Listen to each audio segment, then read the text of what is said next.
Bagaimana kondisi kalian hari ini? Alhamdulillah. Siap belajar ya? Siap. Mestinya seperti itu ya. Ya, sebelum kita mulai belajar, seperti biasa kita awali dengan berdoa agar proses pembelajaran kita lancar, terus membawa ilmu yang kita peroleh nanti menjadi ilmu yang bermanfaat. Silakan ketua kelasnya memimpin ya. Silakan dipimpin. Berdoa dimulai. Bismillahirrahmanirrahim. Allahumma sholli ala sayyidina Muhammad wa ala ali sayyidina Muhammad. Rabbi zidni ilma warzuqni fahma. Amin ya rabbal alamin. Kawan-kawannya hari ini hadir semua ya. Hadir. Yang kemarin sakit sudah sembuh. Alhamdulillah. Alhamdulillah ya. Menjaga kesehatan itu penting ya. Ya. Pemuda itu harus sehat.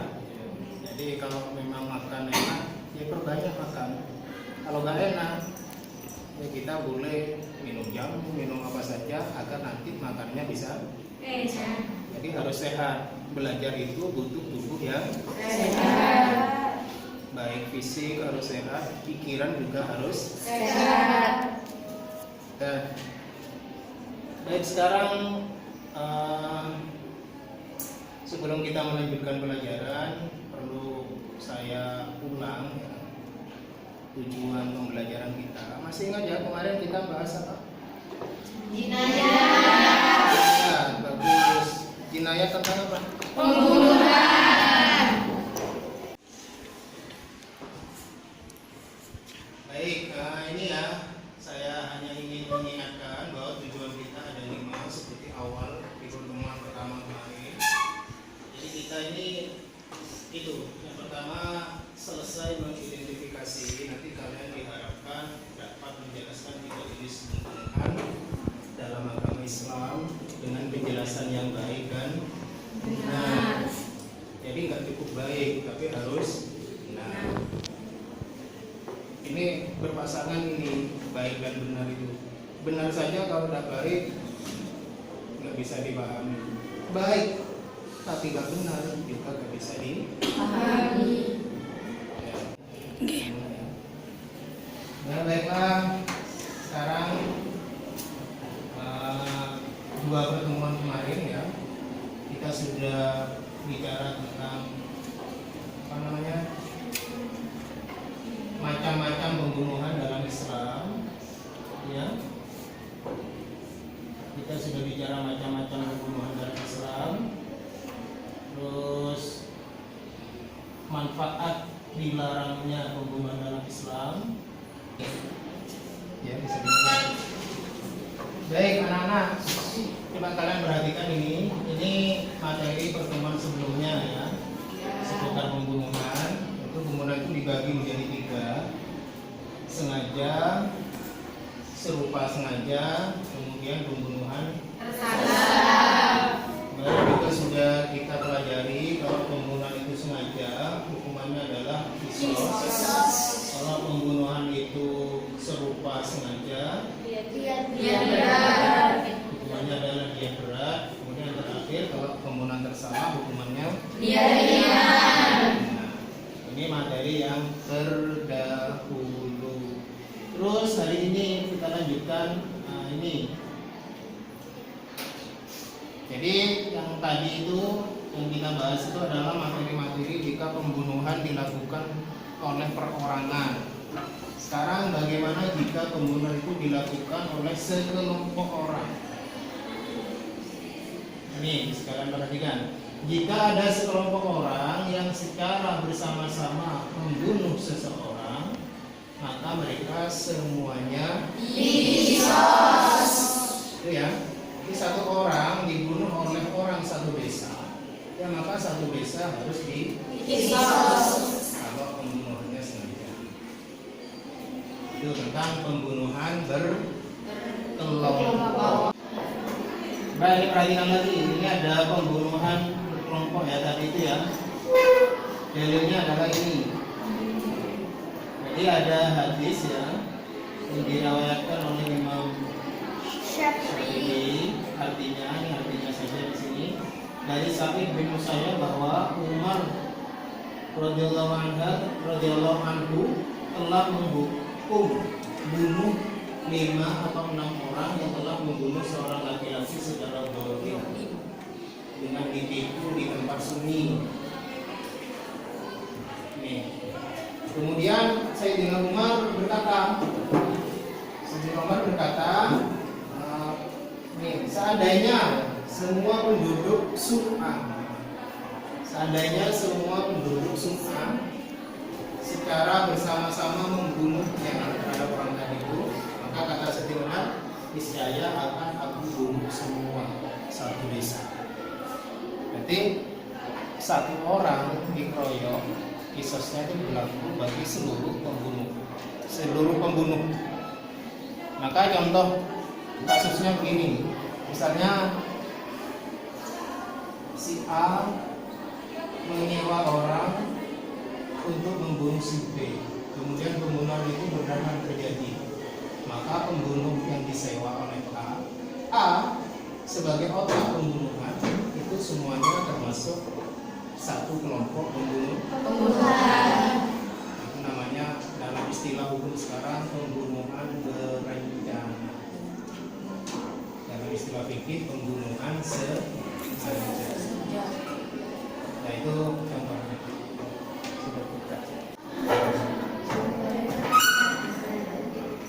Baik, sekarang kalian perhatikan itu ada satu pertanyaan. Perhatikan. Nah, itu tolong kalian diskusikan ya bersama kelompok kalian. Ya. Di situ ada 2 perintah. Yang A, perintahnya amatilah gambar yang ada di bawah ini. Sudah kelihatan gambarnya ya? Kelihatan ya? Terus perintah B, pelajari materi tentang pembunuhan dalam Islam di buku siswa bab jinayat secara cermat dan teliti sampai mendapatkan pemahaman. Tuh. Terus pertanyaannya yang di atas itu. Dalam sebuah kejadian perang, militer negara X melakukan pengeboman ke pemukiman warga negara Y. Karena banyak gedung yang roboh, banyak warga negara Y terkena reruntuhan lalu tewas. Maka dalam kejadian ini siapakah yang berstatus sebagai pembunuh? Sertakan alasannya menurut buku yang sudah kalian pelajari, yang sudah kalian baca.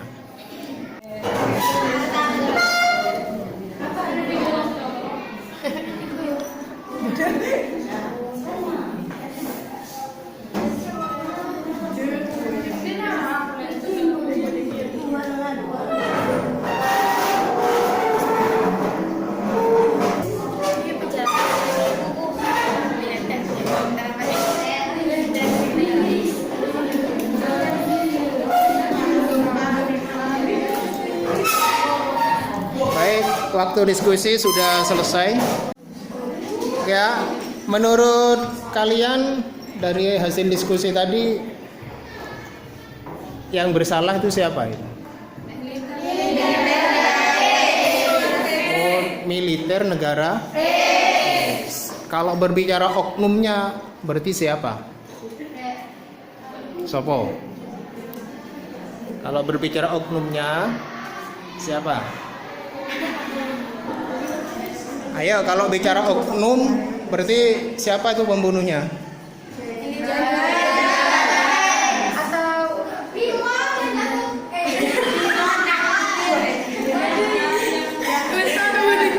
Jenderalnya ya? Iya. Misalnya pimpinan perangnya yang menyuruh melakukan pengeboman. Oke. Siapa mana yang terlibat dalam pengeboman itu? subjeknya. Sapa maneh?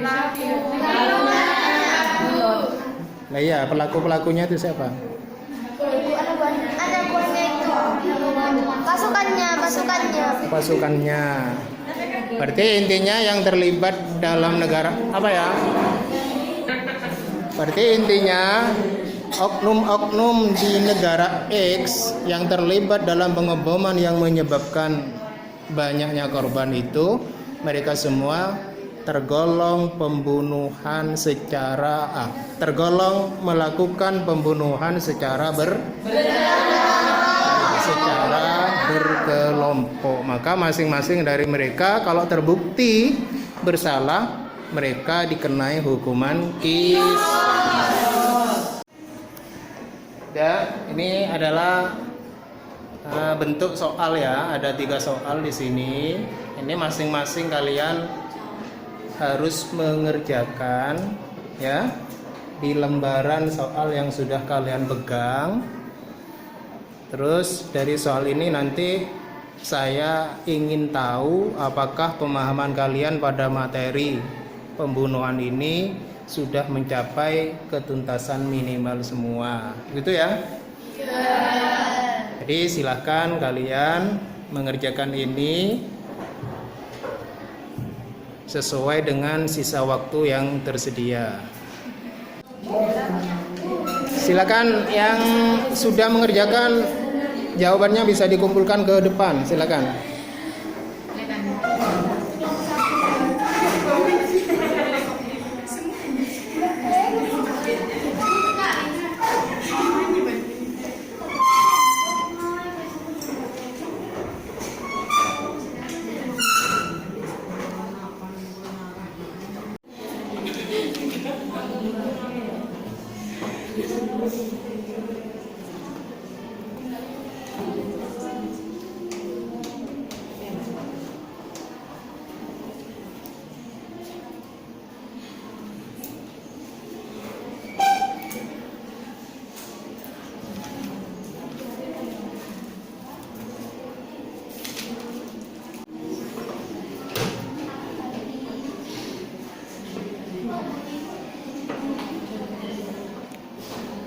Baiklah anak-anakku, pelajaran hari ini sudah berjalan dengan baik ya. Tadi hasil tes akhir kalian 100% semuanya sudah di atas kriteria ketuntasan minimal. Terima kasih ya.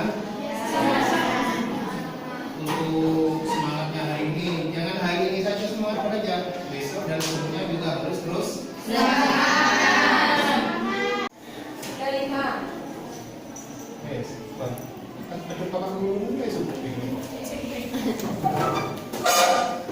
Baiklah, pelajaran hari ini mari kita tutup bersama-sama dengan pembacaan Alhamdulillah.